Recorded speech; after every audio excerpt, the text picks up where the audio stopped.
এই ক্লাসে আমরা 10 মিনিটের মধ্যে পরিবেশ রসায়নের গুরুত্বপূর্ণ এমসিকিউগুলো সলভ করে ফেলবো। প্রথমেই দেখো মেসোস্ফিয়ারের উচ্চতা কত কিলোমিটার। তো আমাদের বায়ুমণ্ডলে যে 4টা স্তর আছে, প্রথমে ট্রোপোস্ফিয়ার, তারপর স্ট্র্যাটোস্ফিয়ার, মেসোস্ফিয়ার এন্ড থার্মোস্ফিয়ার, সবগুলার যে বিস্তৃতি সেটা আমি এখানে লিখে ফেলেছি। ট্রোপোস্ফিয়ারের ক্ষেত্রে 15 কিলোমিটার পর্যন্ত বিস্তৃত ভূপৃষ্ঠ থেকে, তারপর স্ট্র্যাটোস্ফিয়ার যেটা 15 থেকে 50, মেসোস্ফিয়ার 50 থেকে 85 অ্যান্ড থার্মোস্ফিয়ার এটা 25 থেকে 500 কিলোমিটার পর্যন্ত বিস্তৃত। তো মেসোস্ফিয়ারের উচ্চতা তাহলে কত হবে দেখো, 50 থেকে 100 কিন্তু হবে, কারণ এর থেকে কাছাকাছি রেঞ্জ আর কোথাও নাই। 50 থেকে 85 সব থেকে কাছাকাছি 50 থেকে 100। তো এই রেঞ্জটা একটু বিভিন্ন বই অনুযায়ী, বিভিন্ন অ্যানালাইসিস অনুযায়ী একটু আগে পরে হয়, সো এটা একটু দেখে নিবা। ওকে, এরপর আমরা পরের কোশ্চেনে যাই। দেখো বায়ুমণ্ডলের শীতলতম অঞ্চল কোনটা, তিনটা জিনিস জানা লাগবে। শীতলতম অঞ্চল কোনটা, উষ্ণতম অঞ্চল কোনটা এবং ওজোন স্তর কোনটা। শীতলতম অঞ্চল হচ্ছে মেসোস্ফিয়ার, যেখানে তাপমাত্রা -93 ডিগ্রি সেলসিয়াস বা 180 কেলভিনে নেমে যায়। আর উষ্ণতম অঞ্চল থার্মোস্ফিয়ার, যত উপরে যাওয়া তাপমাত্রা তত বাড়তে থাকবে। আর ওজোন স্তর যেটা, এটা কোনটা, স্ট্র্যাটোস্ফিয়ারকে আসলে ওজোন স্তর বলা হয়েছে। এই তিনটে ইনফরমেশন খুব ইম্পর্টেন্ট, এটা কিন্তু পরীক্ষায় চলে আসতে পারে। শীতলতম অঞ্চল তাহলে কোনটা, মেসোস্ফিয়ার। এরপরে 3 নম্বর কোশ্চেনে নিচের কোন সমীকরণটি বয়লের সূত্র প্রকাশ করে। তো আদর্শ গ্যাসের যে রাশিগুলো আছে সেই সূত্র আমরা কিভাবে ভেঙে লিখি, এভাবে P1V1/T1 = P2V2/T2। মনে রাখবা যার সূত্র সে নাই। তো যার সূত্র সে নাই মানে বয়লের সূত্র, বয়েল মানে ফোটা, কি দিয়ে ফোটায়, তাপ দিয়ে। তো মনে রাখবা বয়লের সাথে তাপ বা তাপমাত্রা একটা রিলেশন আছে, তো বয়লের সূত্রে টি থাকবে না। চার্লস ফর চাপ, চাপ প্রেশার, তাইলে চার্লসের সূত্র চাপ প্রেশার নাই, তাহলে পি নাই। আর গেলুসকের সূত্রে ভি নাই। তাহলে এই সূত্রগুলো থেকে তুমি জাস্ট খুব সিম্পলি বয়েল থেকে টি বাদ দাও, চার্লস থেকে পি বাদ দাও, আর গেলুসক থেকে ভি বাদ দাও, তাহলে কিন্তু উত্তরটা পেয়ে যাবা। চার্লসে পি বাদ দিলে কি হয়, V1/T1 = V2/T2। বয়েলের সূত্রে তুমি যদি টি বাদ দাও, V1 = P2V2 পাও, বা এখানে গেলুসকের সূত্র একইভাবে। তো এই জায়গাটা তুমি যদি খেয়াল করো, আনসার কোনটা হবে, বয়েলের সূত্র P1V1 = P2V2। এই যে এটা, ঠিক আছে। এটা কিন্তু খুব ইজিলি বের করে ফেলা যায়, তোমরা যারা বুঝো না তারা কিন্তু ঝামেলা করে ফেলো। এরপর আসো, আদর্শ গ্যাসের সমীকরণ কোনটা। আদর্শ গ্যাস সমীকরণ এবং আদর্শ গ্যাসের গতীয় সমীকরণ, দুইটা সমীকরণ আছে। আদর্শ গ্যাসের সমীকরণ হচ্ছে PV = nRT। আর আদর্শ গ্যাসের গতীয় সমীকরণ, এখানে তোমার ভেলোসিটিটা খুবই গুরুত্বপূর্ণ। ভেলোসিটি রাশিটা দেখো, ওই যে c² শেষে, PV = 1/3 mc²। তাহলে PV = nRT, এই সূত্রটা আদর্শ গ্যাস সমীকরণ। আর গতীয় সমীকরণ বললে গতির রাশি, তাহলে c আসবে, PV = 1/3 mc²। ওকে, তাহলে এখানে আদর্শ গ্যাসের সমীকরণ যেহেতু বলছে, তাহলে ক হবে উত্তর। আর পরের কোশ্চেনটা যদি দেখো, আদর্শ গ্যাসের গতীয় সমীকরণ কোনটা, সেটা কিন্তু PV = 1/3 mc²। ওকে, এরপর আমরা পরের কোশ্চেনে যাব। পরের কোশ্চেন, গ্যাসের ঘনত্ব নির্ণয় সমীকরণ কোনটা। এখানে দেখো ঘনত্ব নির্ণয়ের ক্ষেত্রে খুব বেশি ম্যাথটা আসে না, বাট সূত্রটা একটু জানা লাগে। D = PM/RT। Okay, D = prime minister by RT। Prime minister রাত্রে বসে মিটিং করতেছে, প্রাইম মিনিস্টার বাই রাত্রি, তাহলে D = PM/RT। ওই যে উত্তর হচ্ছে গ। পরের কোশ্চেনটা দেখো, SI এককে আর এর মান কোনটা। বিভিন্ন এককে আর এর মান জানতে হয়, এবং এখানটাতে এককগুলো কি আছে সেগুলো কিন্তু একটু জানতে হয়। তো SI এককে তো সবাই জানো, SI এককের মান হচ্ছে 8.314, এন্ড এখানটাতে এককটা জুল/মোল/কেলভিন। লিটার অ্যাটমসফিয়ার এককে খুবই ছোট, 0.082 লিটার অ্যাটমসফিয়ার পার মোল/কেলভিন। আর CGS এককে 8.316, এটা এই যে SI এককের খানিকটা কাছাকাছি, এবং × 10⁷ এককটা বেশ বড়, এবং আর্ক পার মোল/কেলভিন এখানটাতে। তাহলে এই জায়গাগুলো আমরা সুন্দর করে দেখে ফেলবো। SI এককের মান কত, এই যে এটা। আমরা কিন্তু অবশ্যই বাকিগুলো দেখে ফেলবো, নাহলে কিন্তু একটা তুমি পড়ে গেলা, বাকি দুইটা থেকে একটা দিয়ে দিল, তাহলে ভুল হয়ে যাবে। এরপর আসো, 1 অ্যাটমসফিয়ার = কত প্যাসকেল। 1 অ্যাটমসফিয়ারে কত প্যাসকেল, কত টর, কত বার একসাথে লিখে ফেলেছি দেখো। 1 অ্যাটমসফিয়ারে 101325, খুব ইজিলি মনে রাখা যায়, সহজ একটা সংখ্যা। 101 325 = 760 টন = 1 বার। তাহলে এখানটাতে আনসার কোনটা হবে, 101 325, দ্যাট ইজ 1,1325। এই যে এটা সাইন্টিফিক ওয়েতে তুমি যদি লেখো, তাহলে 1.01325 × 10⁵। ওকে, এরপরে যাই আমরা।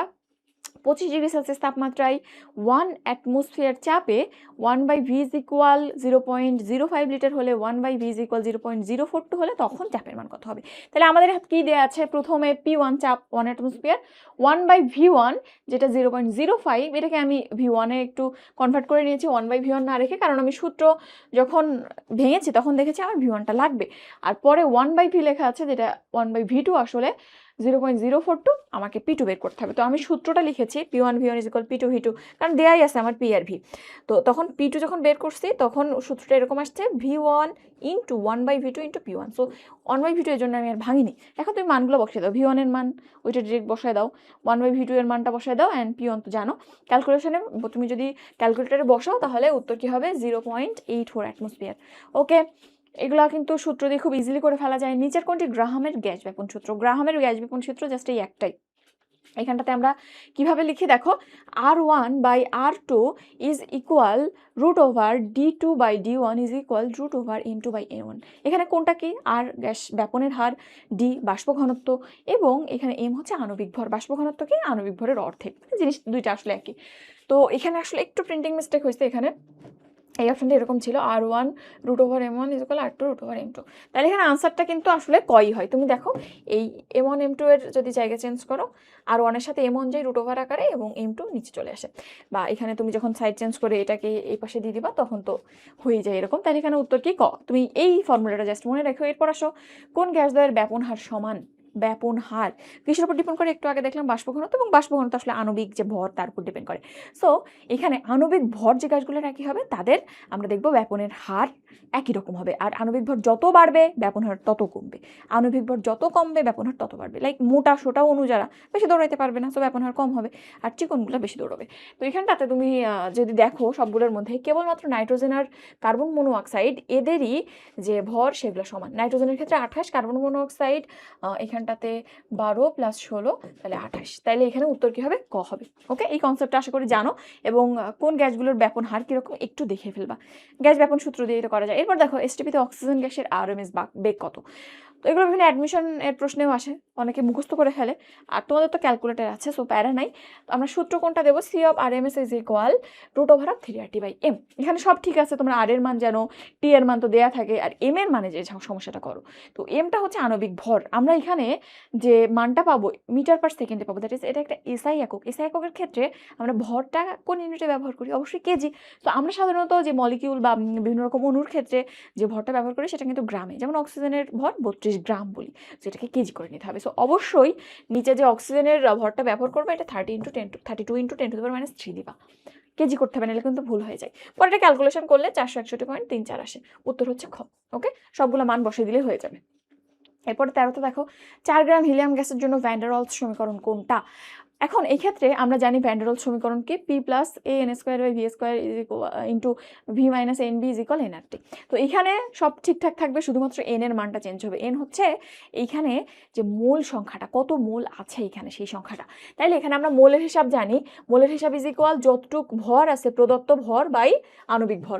তো হিলিয়ামের ক্ষেত্রে এটা পারমাণবিক ভর, যদিও প্রদত্ত ভর কত আছে? 4, আর এখানে এর ভর কত? 4। তাইলে n = 1 হয়। ওই যে কর্নারে করে রাখছি দেখো। এখন এর জায়গায় 1 বসাই দাও, তাইলে হয়ে যাবে, সব অমিট হয়ে যাবে। P + AV² × V - B = RT। That is answer হচ্ছে ক। ওকে, এখন এখানে দুইটা নতুন জিনিস আসছে, সেটা হচ্ছে এই এ আর ওইখানে বি। এই এ আর বি কি জানা লাগে? এ হচ্ছে আন্তঃআণবিক আকর্ষণ বল, আর বি হচ্ছে আয়তন সংশোধন গুণাঙ্ক। ওকে, এটা হচ্ছে তোমরা ডিটেলসে অবশ্যই পড়েছো, তো একটু দেখে নিও, আমি আর ডিটেলসে গেলাম না। আন্তঃআণবিক আকর্ষণ বল যেটা, সেটা এ দিয়ে প্রকাশ করা হয়, আর বিটা হচ্ছে আয়তন সংশোধন গুণাঙ্ক। এরপর আসো ভ্যান ডার ওয়ালস সমীকরণে এ দ্বারা কি বোঝায় অলরেডি বলেছি, আন্তঃআণবিক আকর্ষণ, নট অন্তঃআণবিক। এটা কিন্তু আন্তঃআণবিক, দুইটা আলাদা অণুর মধ্যে। এরপর নিচের কোন গ্যাসটির সংকোচনশীলতা গুণাঙ্ক Z এর মান 1-এর বেশি? খুব সিম্পল জিনিস, আদর্শ গ্যাসের ক্ষেত্রে Z এর মান 1। যে গ্যাসগুলো খুবই হালকা, হালকা গ্যাস যেমন হাইড্রোজেন, হিলিয়াম, এর মধ্যে নাইট্রোজেনটাও পড়ে, নাইট্রোজেনটা একটু মাথায় রেখো, এটা কিন্তু তোমরা অমিট করে ফেলো। এদের ক্ষেত্রে Z এর মান বেশি, কারণ এরা বেশি দৌড়াইতে, বেশি ছুটোছুটি করতে পারে, এবং বেশি দৌড়াইতে পারে বলে এরা কম পেষণযোগ্য, সহজে পেষণ করা যায় না। আর ভারী যে গ্যাসগুলো আছে যেমন হচ্ছে মিথেন, কার্বন ডাইঅক্সাইড, এইগুলোর ক্ষেত্রে যে Z এর মানটা কম হয়, কারণ ওদেরকে ইজিলি পেষণ করা যায় এবং দৌড়াদৌড়ি কম হয়, এই জন্য Z এর মানটা কম হয়। ইজিলি এভাবে মনে রাখতে পারবা তুমি, হালকা গ্যাসের ক্ষেত্রে Z এর মান বেশি, ভারী গ্যাসের ক্ষেত্রে বেশি দৌড়াদৌড়ি করতে পারে না, Z এর মান কম, আর আদর্শ গ্যাসের ক্ষেত্রে Z এর মান 1। তাহলে Z এর মান বেশি কোনটাই হবে? এই যে ছোট জিনিস, দৌড়াদৌড়ি করবে বেশি, হাইড্রোজেন।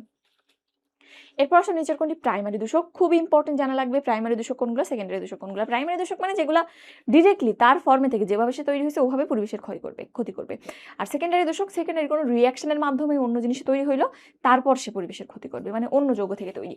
তো প্রাইমারি দূষক কি আছে? খুব ইজিলি মনে রাখা যায়, কোনো কটু ছোটু নাহাস। আমি মনে রাখতাম কোনো, CONO, কটু ছোটু CO2 SO2, তারপরে নুহাস NH3 and H2S। মানে জাস্ট মনে রাখার জন্য আর কি, দেখলেই মনে আসতো কি করার। তারপর এর সাথে সাথে আর কিছু ধূলিকণা, ধোঁয়া, ছাই, হাইড্রোকার্বন, এগুলো কিন্তু ডিরেক্ট পরিবেশের ক্ষতি করে। এরা প্রাইমারি। সাধারণত তোমাদের প্রথম লাইনে যেগুলো লেখা আছে এগুলোই আসে। আর সেকেন্ডারির মধ্যে কি কি আছে? সেকেন্ডারিতে দেখো সব সেকেন্ডারি বিক্রিয়ার মাধ্যমে তৈরি জিনিসপত্র, যেমন SO3, এটা SO2 থেকে তৈরি হয়েছে।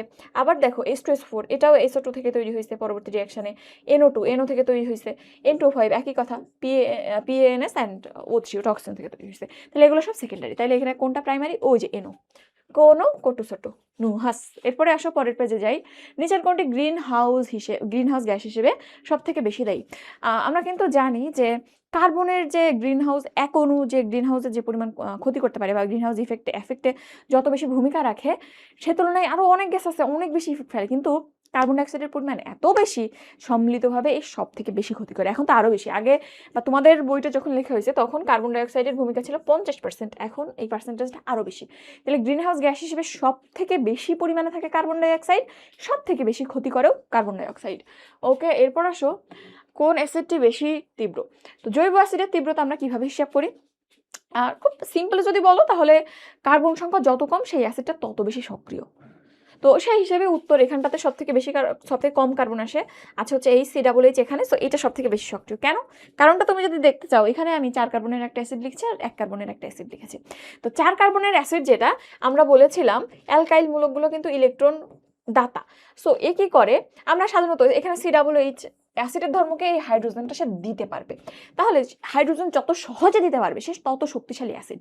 এখন আমি এখান থেকে ইলেকট্রন চালান করতেছি এর দিকে, তুমি যত এই COO- দিকে ইলেকট্রন দিবা তত কিন্তু এর নেগেটিভিটি বাড়বে। এখন এ নেগেটিভ এ পজিটিভ, তাইলে নেগেটিভ পজিটিভকে শক্ত করে ধরে রাখবে হাইড্রোজেন, কিন্তু সহজে খোলা যাবে না, চলে যাইতে পারবে না সে সহজে, কারণ নেগেটিভ চার্জ দিয়ে জোরে ধরে রাখছে। এই জন্য এটা সহজে ছাড়া যায় না বলে এটা কম সক্রিয় অ্যাসিড। কিন্তু এখানে তো এরকম কোনো রিয়াকশন নাই, এখানে একে কেউ ইলেকট্রন দিচ্ছে না, তো এখানে অল্প নেগেটিভিটি আছে, এখানে অল্প পজিটিভিটি আছে। সো এটা খুব বেশি শক্ত করে হাইড্রোজেনকে ধরে রাখে না, হাইড্রোজেন চাইলে চলে যেতে পারে। এই জন্য এর সক্রিয়তা কিন্তু তুলনামূলক অনেক বেশি হয়, সহজে ছেড়ে দিতে পারে বলে। তাহলে এখানে উত্তর হচ্ছে ঘ। এরপর পরে যাই নিচে কোন জোড়া লুইস অ্যাসিডের শর্ত কি? এমনিতে আমরা যদি সিম্পলি দেখি, অ্যাসিড কি করে, ও ইলেকট্রন গ্রহিতা হয় এবং প্রোটন দাতা হয়। আর বেজের ক্ষেত্রে ইলেকট্রন দাতা হয় আর প্রোটন গ্রহিতা হয়। তো এক্ষেত্রে আমরা সেটাকেই লুইস অ্যাসিড বলবো যারা কিনা ইলেকট্রন গ্রহণ করতে পারে এবং প্রোটন ত্যাগ করতে পারে। তো এই ক্ষেত্রে তুমি যদি দেখো যে অপশনগুলো আছে, আমি যেটা পেয়েছি উত্তর সেটা হচ্ছে খ। কিভাবে দেখো, স্ট্রাকচারগুলো লিখেছি, AlCl3 এরকম অ্যান্ড BCl3 ওরকম। তো এদের দুইজনেরই কিন্তু অষ্টক অসম্পূর্ণ, 6টা করে ইলেকট্রন আছে। তো চাবে ও যে ইলেকট্রন আমার চাই আরো এক জোড়া, নাহলে তো আমার অষ্টক পূর্ণ হচ্ছে না। সো ইলেকট্রন চাবে, ইলেকট্রন গ্রহণ করতে চাবে। সো ইলেকট্রন গ্রহীতাকে অ্যাসিড। সো লুইস অ্যাসিড তারাই যারা ইলেকট্রন গ্রহণ করতে চায়। আর লুইস ক্ষার কারা? যাদের মধ্যে মুক্তজোড় ইলেকট্রন আছে, দিতে চাই। যেমন হচ্ছে NH3 কথা বলতে পারো, BF3 না, NH3টাই আর কি। আরও আছে H2O, মানে যেখানে তুমি মুক্তজোড় ইলেকট্রন পাবা। তাইলে এখানে উত্তর কোনটা? উত্তর হচ্ছে খ। এরপর আসি আমরা পরের কোশ্চেনে। NO2- এর অনুবন্ধী অ্যাসিড কোনটা? খুব ইজি। অনুবন্ধী অ্যাসিড মানে একটা হাইড্রোজেন যোগ হবে, অনুবন্ধী ক্ষার মানে একটা হাইড্রোজেন চলে যাবে। তাহলে এখানটাতে NO2- অনুবন্ধী অ্যাসিড বলেছি আমরা, অ্যাসিডের ক্ষেত্রে কি যোগ করবা? H+ যোগ করবা। তাই সাথে H+ যোগ করলে চার্জ নিউট্রাল হয়ে যায়, HNO2 থাকে। তাহলে উত্তর হচ্ছে এটা। আর অনুবন্ধী ক্ষার বলে একটা হাইড্রোজেন বাদ দিয়ে দিবা। ওকে ওকে। এরপরে বাংলাদেশে মিঠা পানির প্রধান উৎস কোনটা? বাংলাদেশের ক্ষেত্রে মিঠা পানির সব থেকে বড় উৎস হচ্ছে ভূগর্ভস্থ পানি। তুমি দেখো বাসা বাড়িতে আমরা মোটর দিয়ে পানি তুলতেছি, গ্রামে টিউবওয়েল ব্যবহার করতেছি, কুয়া ব্যবহার করতেছি। তো আসলে আমাদের দেশে মিঠা পানির সব থেকে বড় উৎস ভূগর্ভস্থ পানি। বাট তুমি যদি পৃথিবীর কথা বলো, তাহলে পৃথিবীর সব থেকে বড় উৎস হচ্ছে উত্তর মেরুর বরফ। হ্যাঁ, এটা আমাদের মেডিকেলে আসছিল, আমি ভুল করেছিলাম। তাহলে উত্তর মেরুর যে বরফটা সেটা পৃথিবীর সব থেকে বড় সেইম বা সব থেকে বড় সাপ্লাই, আর বাংলাদেশের ক্ষেত্রে সেটা ভূগর্ভস্থ পানি। এরপর আসো, একটি পুকুরের পানির DO এর মান 4.0 হলে পানিটি কীরকম হবে? তো সাধারণত আমরা ডিজলভ অক্সিজেনের মান 4 থেকে 6 বা 5 থেকে 6 হলে স্ট্যান্ডার্ড বলি। সো 4টাকেও ধরা যায় স্ট্যান্ডার্ডের মধ্যে, এটা মোটামুটি বিশুদ্ধ হবে। ঠিক আছে, এখন তুমি ক্ষর বা মৃদু এটা কিন্তু DO দিয়ে তুমি ডিটারমাইন করতে পারবো। সো ওটা বাদ। আর 4 মানে খুব যে দূষিত, তুমি দূষিত বলতে পারবে না, কারণ এটা স্ট্যান্ডার্ড মানের খুব কাছাকাছি, অনেক ক্ষেত্রে এটা স্ট্যান্ডার্ড ধরা হয়। সো এখানে উত্তর বিশুদ্ধ পানি হবে। এরপরে আসো, বাংলাদেশের পানীয় জলে আর্সেনিকের গ্রহণযোগ্য মাত্রা কত? বাংলাদেশে আমরা যে পানীয় জলটা খাই এখানে আর্সেনিক এত বেশি যে WHO যে স্ট্যান্ডার্ড ঠিক করছে বাংলাদেশের স্ট্যান্ডার্ড 5 গুণ বাড়াই দিছে। তো পুরো পৃথিবীর ক্ষেত্রে যে সেফটি ভ্যালুটা 0.01 ppm সেটা বাংলাদেশের ক্ষেত্রে 0.05, দ্যাট ইজ 5 গুণ বেশি। তাহলে বাংলাদেশের ক্ষেত্রে 0.05 ppm আর পৃথিবীর ক্ষেত্রে 0.01 ppm। আমরা বলি না যে আমরা আসলে বিষ খেয়ে বড় হয়েছি, আমাদের যে বলতাম করোনার সময় যে আমরা তো বড়ই হয়েছি এগুলোর মধ্যে, আমাদের আর করোনা কি করবে। তো সেই কথাটা ওরকম, আমরা আর্সেনিকের মধ্যেই বড় হয়েছি, এই জন্য আমাদের সেফটি লেভেল বাড়াই দিছে। আসলে আমাদের অ্যাভেলেবল পানি নাই, বিশুদ্ধ কি করবা। এরপর আসো মানব শরীরে কোন ভারী ধাতুর আয়নের কারণে ব্ল্যাক ফুট ডিজিজ হয়। এখানে বিভিন্ন ধাতুর ক্ষতিকর প্রভাবগুলো দেখতে হবে। প্রথমে আসে আর্সেনিক। আর্সেনিক দিয়ে মনে রাখবা ABCD রোগ হয়। A for arsenicosis, B for black foot disease, C for, যদিও এটা কেরাটিনাইজেশন কে দিয়ে শুরু হয় একটু C দিয়ে মনে রাখবা, C for keratinisation, and D for one disease that is fatty liver disease। তাইলে এখানে ব্ল্যাক ফুট ডিজিজ কিসের জন্য হচ্ছে? আর্সেনিকের জন্য হচ্ছে। ওকে, এরপর আরও কিছু ধাতুর ক্ষতিকর প্রভাব লিখেছি দেখো, যেমন লেডের প্রভাবে আইকিউ কমে যাবে বাচ্চাদের, দাঁতের মাড়ি নীলাভ হবে। ক্যাডমিয়ামের প্রভাবে হাড়গুলো ভঙ্গুর হয়ে যায়, কারণ ও কি করে, ক্যালসিয়াম আছে না বোনের মধ্যে, ক্যালসিয়ামকে রিপ্লেস করে ও নিজে যেয়ে বসে, তো হাড় ভঙ্গুর হয়ে যায়। আর ক্রোমিয়াম কি করে, ক্রোমিয়াম কিন্তু হিমোগ্লোবিনের পরিমাণ কমায় দেয় আর আয়রনকে রিপ্লেস করে। ওকে, আর ক্যাডমিয়ামের প্রভাবে আরেকটা জিনিস মনে রাখো, ক্যাডমিয়াম ক্যাডাং ডিজিজ হয়। ওকে, তাহলে কোন ভারী ধাতুর প্রভাবে বুদ্ধিবৃত্তির হ্রাস পায়? ওই যে লেড। গ, উত্তর কি হবে? গ। এরপর আসো পরের কোশ্চেনে যাই আমরা, কোনটিকে নীরব ঘাতক বলা হয়? নীরব ঘাতক যেটা সাইলেন্টলি মানুষের ক্ষতি করে, অনেক বেশি ইফেক্ট করে না, কিন্তু আস্তে আস্তে ব্রেনকে ঝিমিয়ে কিন্তু মেরে ফেলে, এবং এই কারণে গাড়ির মধ্যে আটকা পড়ে বাইরের দেশে অনেকেই মারা যায়। বাংলাদেশেও তো একটা কেস দেখলা কয়েকদিন আগে। এখানে নীরব ঘাতককে কার্বন মনোঅক্সাইড কোনো রকম ক্ষতি করে না, বা স্নায়ুতন্ত্রকে খুব দুর্বল করে দিতে আস্তে আস্তে অজ্ঞান হয়ে কিন্তু মারা যায়, এবং এটা কাইন্ড অফ একটা পেইনলেস মৃত্যু বলে থাকে, যদিও মৃত্যু পেইনলেস হয় না। ওকে, তা কার্বন মনোঅক্সাইড। আর এরকম নীরব ঘাতক তোমরা বায়োলজিতে পড়েছো, তুষের আগুন বা নীরব ঘাতক বলা হয় আরেকটা জিনিসকে, হেপাটাইটিস সি। ওকে, তাহলে গেল এই তো। আর পরের কোশ্চেনটা দেখো, CO2 এর সন্ধি চাপ কত? কার্বন ডাইঅক্সাইডের সন্ধি চাপ এবং সন্ধি তাপমাত্রা একটু জানতে হবে। সন্ধি চাপটা হচ্ছে 72.9 অ্যাটমসফিয়ার, আর সন্ধি তাপমাত্রা হচ্ছে 31.1 ডিগ্রি সেলসিয়াস। এটা কিন্তু সেলসিয়াসে আছে, কেলভিনে না। তাহলে উত্তর কোনটা হবে? চাপের কথা বলছে, অ্যাটমসফিয়ারে 72.9। ওকে, তাহলে মোটামুটি এগুলাই ছিল। তোমরা বাকি জিনিসগুলো একটু সুন্দর করে দেখে ফেলবা, সূত্রগুলো দিয়ে একটু ম্যাথ প্র্যাকটিস করবা, আর লাস্টের প্রশ্ন থেকে খুব বেশি প্রশ্ন আসে না, একটু ক্ষতিকর ধাতুর প্রভাবগুলা দেখবা। এই তো মোটামুটি এগুলো দেখলেই চলতেছে। তোমরা সুন্দর করে অনুশীলনীটাও দেখে ফেলবা, ইনশাল্লাহ পরীক্ষা ভালো হবে। নেক্সট ক্লাসে আবার দেখা হবে। আল্লাহ হাফিজ, আসসালামু আলাইকুম।